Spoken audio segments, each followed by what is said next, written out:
Hey guys, if you would like to recover your permanently deleted emails, today's video I'm going to show you how exactly it's done.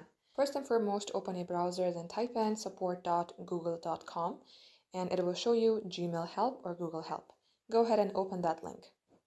Now as you do so, you have to scroll below and you have to select this Fix a Problem.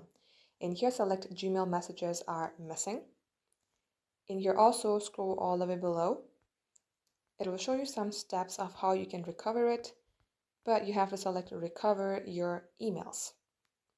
Now it will get landed you to a Gmail message recovery tool. Now, first of all, you have to confirm your account information, so go ahead, select Continue. Now, as you do that, if you have been deleting Google Messages or Gmail messages for at least a month, you might be able to recover it. Also show But you if it some has been more recovery than 30 results. days or a So in month, my case, I have not yet unfortunately, deleted we any cannot get Gmails, them so it back is according saying to that Google. your So missing guys, this is emails all are for today permanently and thank deleted you for and can't watching.